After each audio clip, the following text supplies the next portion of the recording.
파워리 얘기를 시켰더라고요. Nah, apa dia masih? As. Abra. Abra. Abra.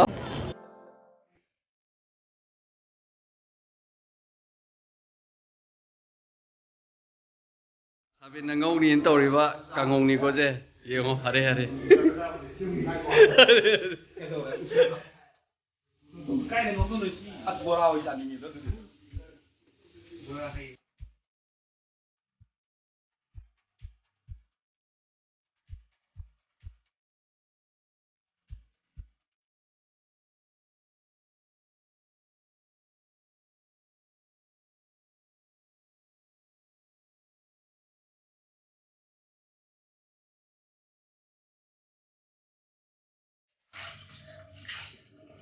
ठंडा ठंडा पानी से नहाना चाहिए.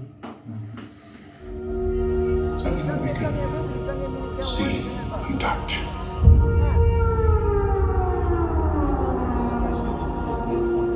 Creation is an act of sheer will.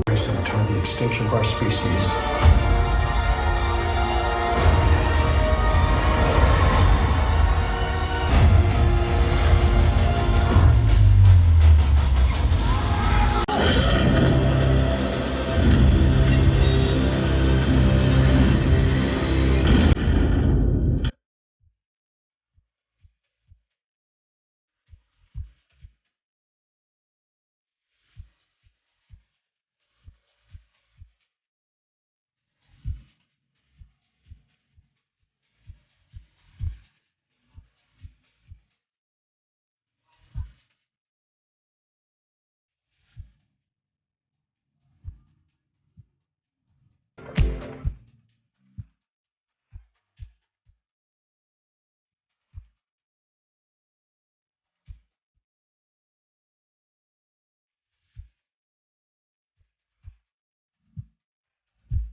Seems to think that you have something left to offer the Navy. What that is, I can't imagine. With all due respect, sir, I'm not a teacher. I just want to manage expectations. What the hell? Good morning, aviators. This is your captain speaking.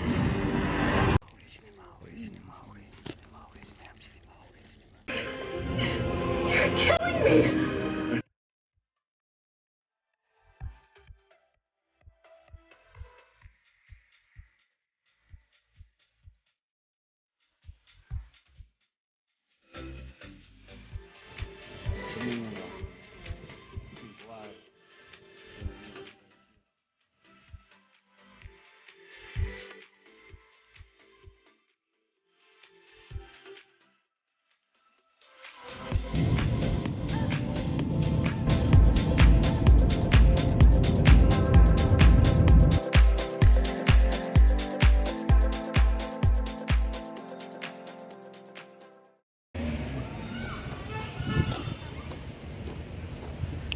우리 티켓 로이그레나 거의 하이드니 하이즈나드니 뭐 이만다.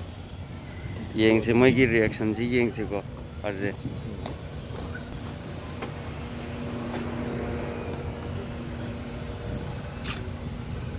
ticket loigre soma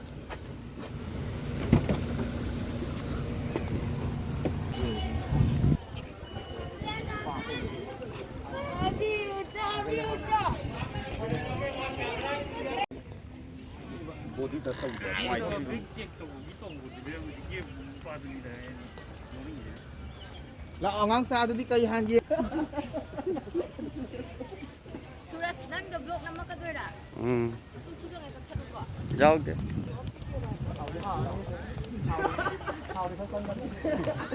Ay, sabit ka tag sabit na niyan dahil ang sinuko yung wala ko sino to. Ano mo sino ko yung wala ko siya sinuko to. Lang sali, nhung dulu nih lang sali ye. Ayang lah agak.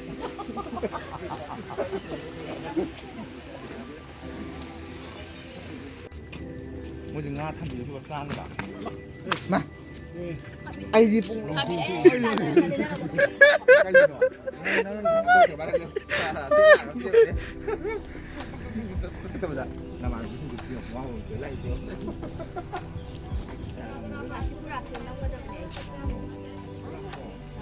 Hay yes thì mà cái tám này bên.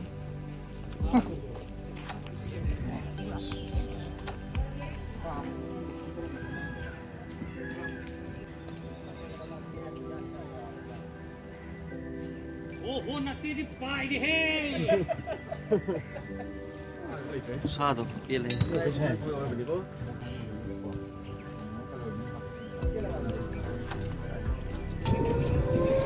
플래시.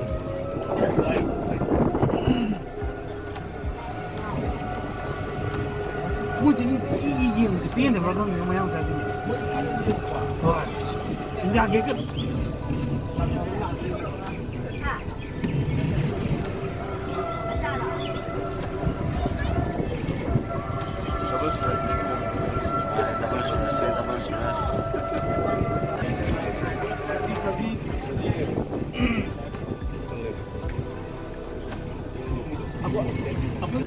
कोलीबा मैं कोलीबा है नि मैं कोल चले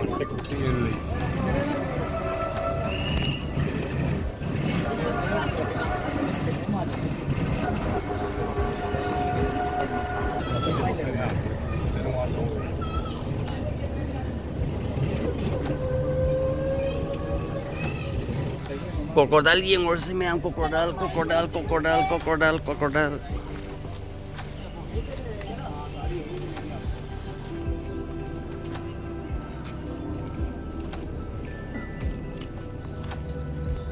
Em bị qua rồi nè.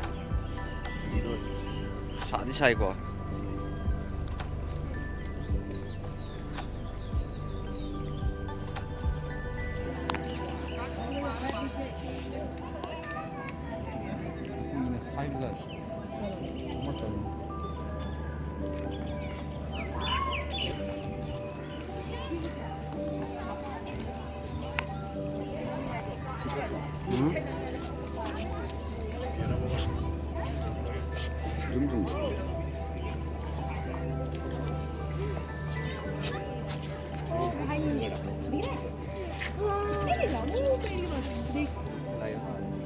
Mai ra lại chuyện này. Em healthy vậy thì biết cái này. Sa với anh nuôi về. Qua để sa với. Ngoài kia đó. Quả. 진짜 조기 싱네 조기 싱. 좀매.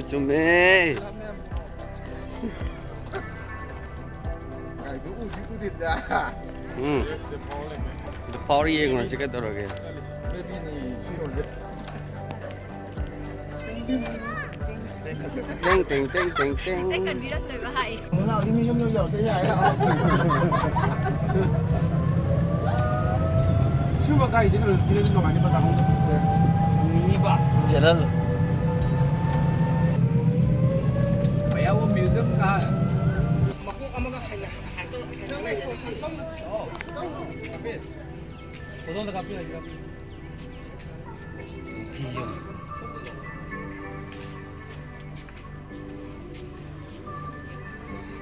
아, 그러니까 이거 시작이야.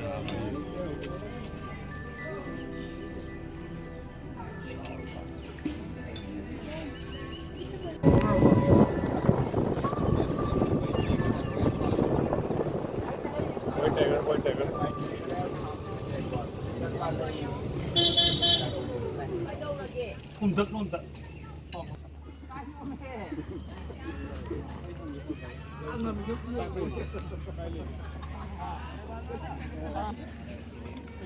지리리 다리 이게 괜히 쇼사 지가 보는 손에 다리 이게 보니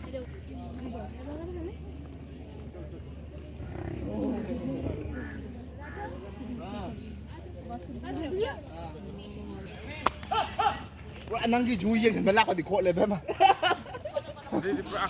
ꯅꯠꯇꯤꯌꯦ ꯁꯥꯕꯤꯅꯥꯏ ꯇꯧꯗ꯭ꯔꯣ ꯁꯥꯒꯗꯤ ꯁꯤꯜꯍꯧꯔꯦ ꯍꯅꯨꯃꯥꯟ ꯃꯈꯣꯡ ꯄꯥꯌꯟ ꯀꯥꯏꯇꯣ ꯂꯩ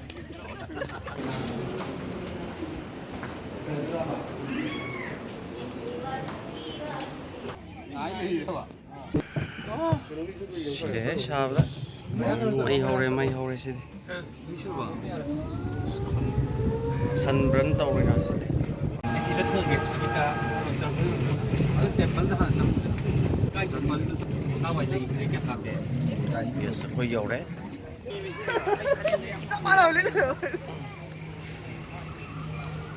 Welcome to Delhi Karor Bagh.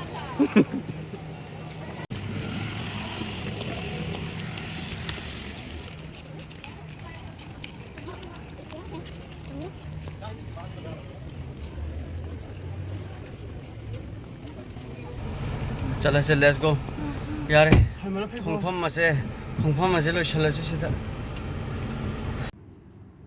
मिली होगो दरोगे नंबो कुइन तुमन Graeme ने नंबो होगो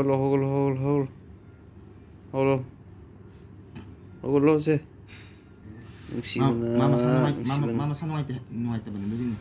masa nuwaitiya kay doroge sa Kung di mama sila ko na mama ko tijaw. Tumja sa sus. tum Kanaan doon si Digim na Hindi nara ba niya mas eh. As. Hindi ba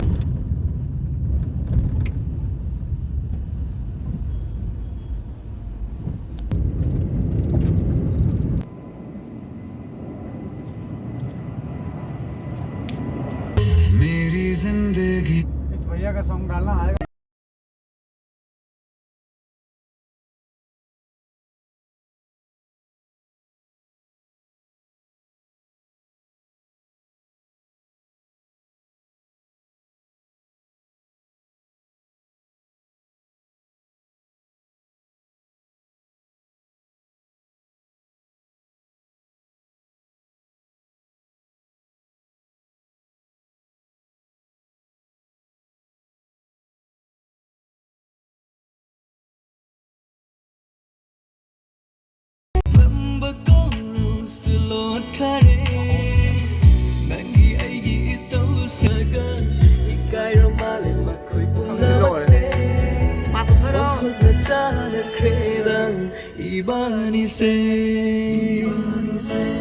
Spotify सुनते जा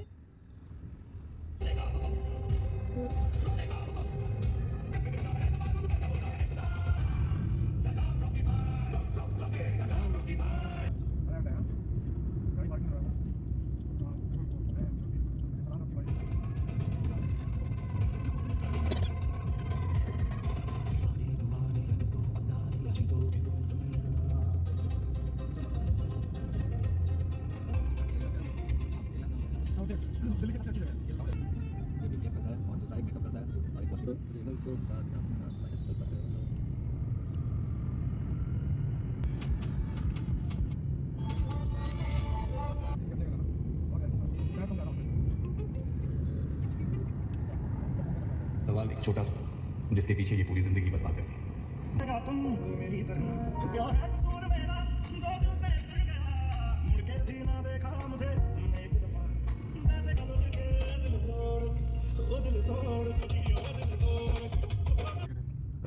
market मैं car parking में रहता हूँ ये करोड़ बाग north होता है क्या करोड़ बाग हाँ ये कौन सी तरफ है मतलब नॉर्थ या कौन सी वो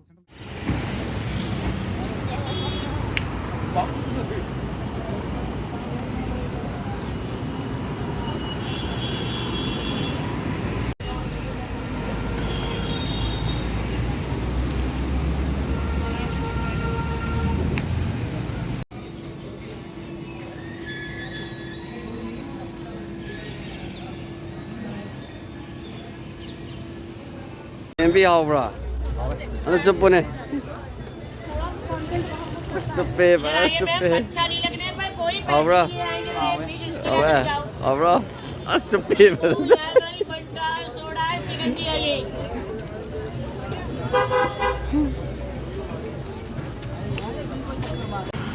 ꯀꯥꯏꯗꯅꯣ ꯀꯥꯏꯗꯅꯣ ꯀꯥꯏꯗꯅꯣ ꯋꯥꯏꯟ ꯁꯣꯞꯇ ꯂꯥꯛꯑꯣ ꯍꯌꯦꯡꯒꯤ ꯄꯦꯛꯀꯤꯡ ꯇꯧꯕ ꯂꯣꯏꯔꯦ ꯍꯌꯦꯡ ꯌꯨꯝ ꯆꯠꯄꯒꯤ ꯃꯌꯥꯝ ꯂꯣꯏꯔꯦ ꯑꯗꯣ ꯍꯧꯖꯤꯛꯁꯦ ꯃꯌꯥꯝ ꯆꯥꯛ ꯆꯥꯅꯒꯦ ꯇꯧꯔꯤ ꯃꯌꯥꯝ ꯆꯥꯛ ꯊꯤꯟꯅꯔꯦ ꯍꯋꯥꯏꯅꯦ ꯅꯝꯒꯦ ꯍꯥꯏꯕ꯭ꯔꯣ ꯆꯥꯁꯦ ꯍꯥꯏꯕ꯭ꯔꯣ ꯀꯩꯅꯣ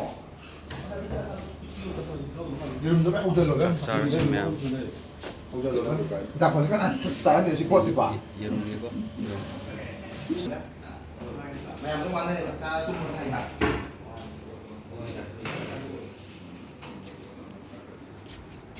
ꯆꯥꯛꯇꯣ ꯆꯥꯔꯒ ꯂꯥꯛꯁꯦ ꯉꯁꯤ ꯉꯥꯛꯇꯪ ꯐꯝꯃꯒ ꯃꯤꯅꯤꯠ 10 ꯋꯥꯔꯤ ꯒ꯭ꯌꯥꯟ ꯇꯥꯅ ꯑꯗꯨꯁꯨ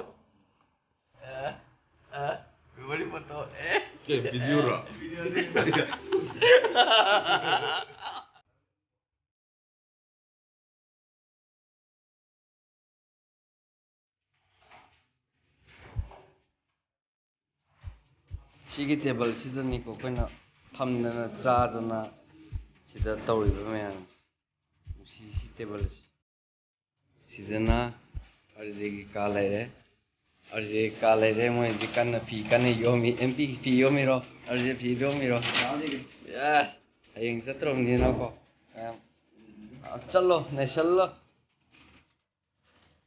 ꯒꯣꯕꯤꯟꯗ ꯁꯤꯅ ꯁꯣꯃꯥꯒꯤꯅꯤ ꯁꯤꯅ ꯑꯩꯈꯣꯏꯒꯤ ꯁꯕꯤꯇꯥ ꯃꯦꯀꯞ ꯑꯗꯨ ꯀꯣꯁꯇꯨꯝ ꯃꯣꯏꯒꯤ ꯀꯥꯅꯤ ꯁꯤꯅꯤ ꯅꯨꯡꯁꯤꯗ꯭ꯔꯥ ꯁꯤ ꯑꯩꯈꯣꯏ ꯀꯣꯁꯇꯨꯝꯅꯤ ꯊꯤꯜꯂꯤꯁꯦ ꯀꯣꯁꯇꯨꯝ ꯎꯗꯦ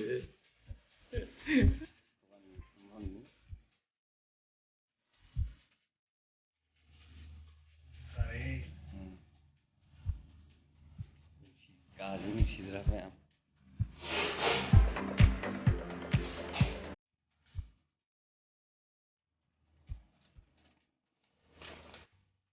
ꯃꯌꯥꯝ ꯆꯠꯀꯗꯣꯔꯦ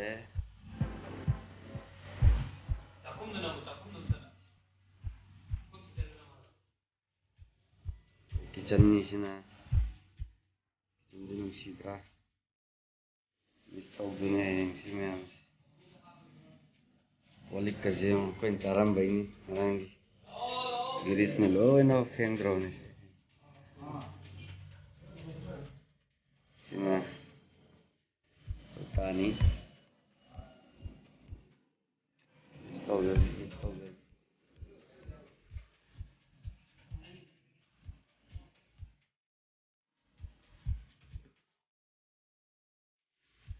ꯆꯠꯀꯗꯣꯔꯦ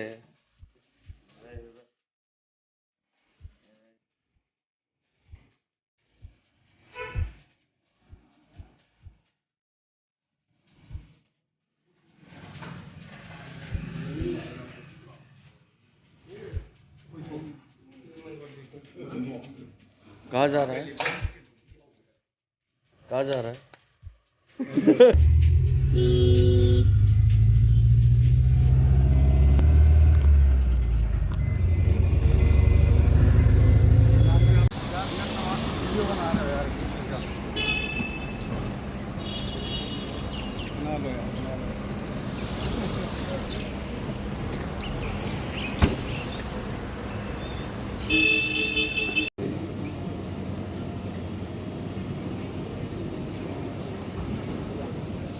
Sit behind wing.